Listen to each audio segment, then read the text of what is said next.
Nasema kati ya mwaka ambao sikutaka kuongea chochote kuhusu nchi ni mwaka huu. Among the years that I would not like to talk anything about the country is this year. Lakini But nabii atembei kwa matakwa yake mwenyewe. a prophet does not walk according to his own willing. Lakini watu huwa wanasema kile Mungu anachowasemesha. People speak what God speaks to them. Mwaka huu ulipoanza nilisema huu ni mwaka wa kelele nyingi, si ndio When this year started, I said this is the year of a lot of Mnazisikia noises. au hamzisikii? You hear those noises. Kwa hiyo kila mmoja awe makini kuchuja kelele na kuchuja ujumbe wa Mungu. So everyone must be careful to filter out what is noise and what is the Huu message ni of mwaka God. ambao una kelele nyingi. This is the year with a lot of noises. Na mimi sikutamani sana kuwa sehemu ya wasemaji kwa sababu tulishasema mwanzoni. I never desired to be among the speakers because they spoke earlier. Lakini nazidi kusisitiza ya kwamba wale wanaoombea taifa wazidi kuomba hekima kwa viongozi wetu. Those who pray for the nation, I want to emphasize they should pray for wisdom among our leaders. Wakati kama huu tunahitaji kuwa na hekima kuliko wakati mwingine wote. Times like this, we need more wisdom than all other times. Kama unaombea viongozi wa nchi, waombee wawe na hekima. If you pray for leaders of the country, pray for them to have wisdom. Haleluya. Hallelujah. Jambo la kwanza na kukumbusha tu. I just want to remind you the first. Lakini hichi ni kitu ambacho Mungu amenionyesha na akaniambia hichi nataka ukakiseme, usipokisema nitakushughulikia. But this was what God showed me. I said this, go and speak it out, otherwise I'll deal with you. Na naomba mnisikilize. And please listen. Nimeona hukumu ya Mungu. I've seen judgment of God Dhidi ya viongozi wote wasiotenda haki. against all leaders who do not do things in the right way. Naomba nirudie kusema. Let me repeat. Ninaona hukumu ya Mungu. I see divine God's judgment Dhidi ya viongozi wote wasiotenda haki. against all leaders who are oppressive, Wanaoonea who oppress na kufanya kwa hila. and who conspire.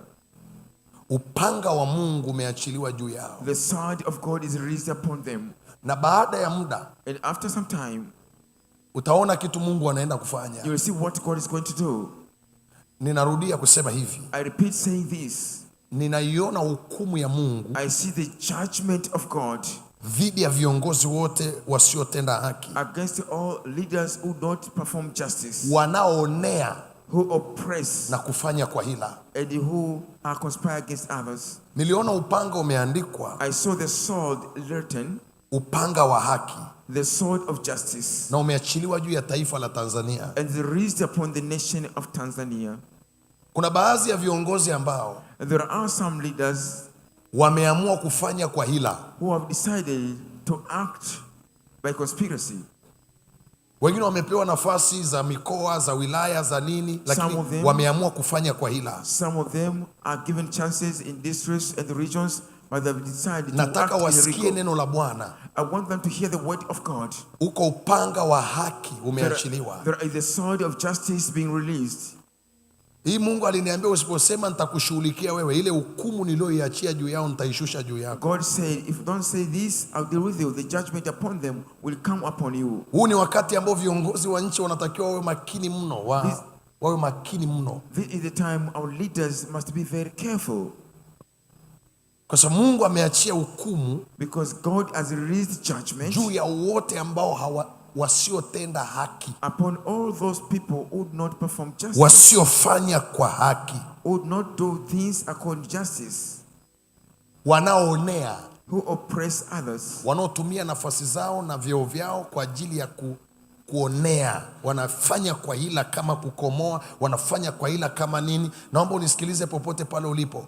Biblia inasema mwenye haki mwenye hekima ulisikia neno la Bwana akazitafakari njia zake, bali wapumbavu huendelea namna hiyo hiyo wakaangamia vibaya. The Bible says the wise hear the word of God and they meditate upon that, but the fool ignore and are consumed. Mungu ameamua kuachia hukumu, God has decided to release na hii ni judgment, hukumu iliyotoka kwake moja kwa moja, and this judgment from him straight dhidi ya viongozi wote, against all leaders, kiongozi yeyote any leader ambaye yuko kinyume na haki na anayefanya kwa hila, who is against justice and is doing things illegal kwa ajili ya kukomoa, in order to just oppress kwa others, ajili ya kukandamiza. in order to push others down.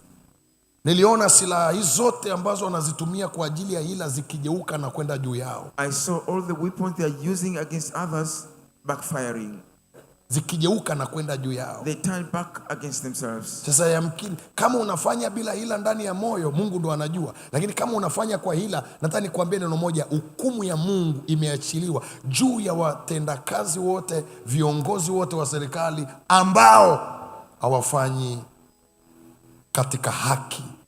Kwa hiyo kuna upanga wa haki ambao umeachiliwa juu ya taifa la For Tanzania, there is the sword of justice that they released upon our country. na ni lazima kanisa liseme. Unajua hii Mungu aliniambia usiposema niliyoyakusudia kuwatenda nitakutenda wewe. You know, and the church must say, and God said, if you don't say like this, what you planned for them will come against you. Kwa kiongozi yoyote mahali popote, as far as unasimamia taifa, unasimamia nchi, hakikisha hautendi hila, hautendi ubaya ili kuokoa familia yako na kizazi chako. There is a soft So righteousness. any leader, make sure that you don't pervert justice to save yourself and your generation. Bwana ana huzuni sana kwa sababu kuna wengine ambao ni yeye mwenyewe amewaweka kwenye hizo nafasi, lakini wanafanya kwa hila. Jambo jingine Second, ni kuomba kwa habari ya viongozi hao wa upinzani. is to pray for opposition leaders. Najua kuna kesi inaendelea I know there is a case going on, na watu ambao wamefuatilia unabii niliotoa kwa wachungaji na wapi, watagundua kitu Mungu aliniambia nikasema juu ya taifa hili. Haya yote niliyasema, tofauti yangu tu ni kwamba siwezi kusema public ikiwa Mungu hajaniambia niseme, my difference is that I can't speak publicly if God is not kwa sababu allowed me mwaka to huu speak. Mungu aliniambia ni wakelele nyingi. Because God told me this year has got a lot of noises. Watu wanapaswa kuomba kwa ajili yake, People are supposed to pray for them, kwa sababu niliona shimo likimtamani, because I saw a pit, likimtamani, the pit that desiring him, na nikaona anaingia kwenye ile shimo, and I saw he was thrown in that hole, na wale watu waliokuwa wanampigania wengi wakarudi nyuma. and most of the people were backing him up.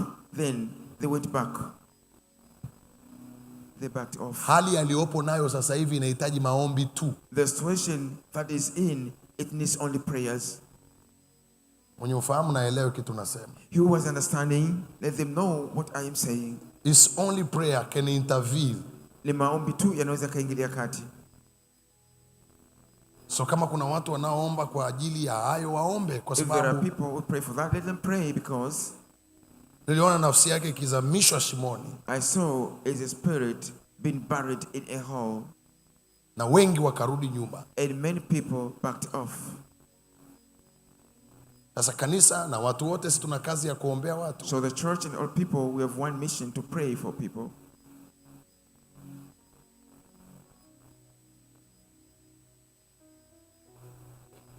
Wangapi wamenielewa? Kwa ni muhimu sana kuomba, So it's very important to pray, kwa sababu hali yake na mahali alipofikishwa sasa is the prayer of people they can rescue. because his situation and where he is right now, ni maombi pekee yanaweza kumwokoa. Na msisahau And don't forget, maombi aliwahi kumtoa Petro wapi? prayer once took Peter out of the prison. But if you fail now, Lakini ukishindwa, is in a risk. yupo katika hatari.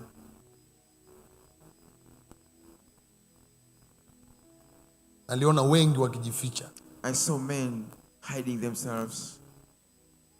So let the church pray. Kanisa liombe. Kumbuka cha kwanza nimesema tunahitaji kuombea hekima. The first I said, we have to pray for wisdom.